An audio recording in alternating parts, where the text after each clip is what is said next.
শেখ হাসিনা কোথায় আর আমরা কোথায়? আল্লাহ লাখ লাখ শুকর। অন্যায়ভাবে এই মামলায় ষড়যন্ত্রমূলক মিথ্যা মামলা দিয়ে আমাদেরকে দীর্ঘদিন হয়রানি করা হয়েছে। আমরা কারাবরণ করেছি। আজকে মহান রাব্বুল আলামিনের অশেষ রনিতে আমরা নির্দোষ প্রমাণিত হয়েছি। এই জন্য আল্লাহ দরবারে আমরা শুকরিয়া আদায় করি।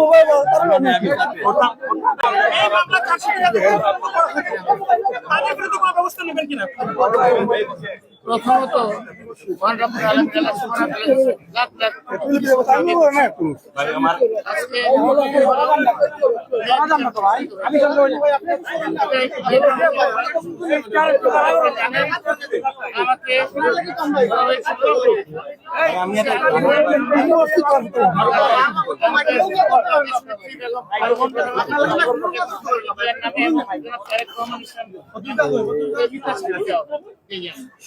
যেহেতু তখন আমি দেয়নি, তখনকার এবং আরো অন্যের যারা থেমেছিলেন তারা আমাকে বলেছিলেন, আপনি যদি কোনোভাবেই আমাদের প্রথমত কাজ না করেন আপনাকে সম্পূর্ণ মৃত্যুদণ্ড দেওয়া হবে এবং উপরন্ত 10টা মামলা আসামি করা হবে এবং যতগুলো গ্রেনেড মামলা আছে সবগুলোর মধ্যে আপনাকে জড়িত করা হবে।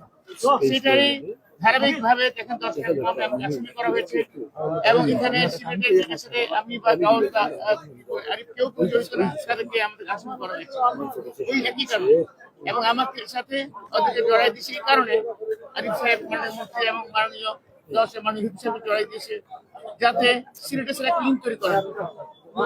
আল্লাহর দুনিয়া অনেক বড়, আল্লাহর বিচার সবার আগে আল্লাহর বিচার হয়েছে এবং ইনশাআল্লাহ তারা আজকে দেখেন শেখ হাসিনা কোথায় আর আমরা কোথায়? আল্লাহর কাছে লাখ লাখ শুকর রাখে না, বলার অপেক্ষা রাখে না। আমরা রাজনৈতিক ভাবে প্রতিহিংসার শিকার হয়েছে। রায় দেশের দেশবাসীর জন্য প্রথমে মহান আল্লাহ শুকরিয়া আদায় করছি, আলহামদুলিল্লাহ।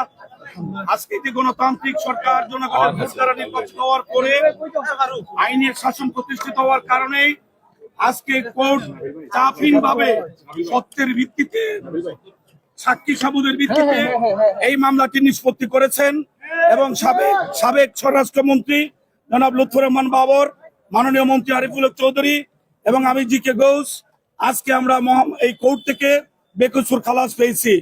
কিন্তু 26.5 মাস আমি এবং আরিফ ভাই এই মামলায় আমরা বাংলাদেশের বিভিন্ন কারাগারে অত্যন্ত মানবেতর জীবনযাপন করেছি এবং একটাই আমাদের ভরসা ছিল, ন্যায়ের পক্ষে সত্যের পক্ষে মহান রাব্বুল আলামিন কোনো না কোনো সময় নিশ্চয়ই আমাদেরকে এই ঝামেলা থেকে মুক্ত করবেন।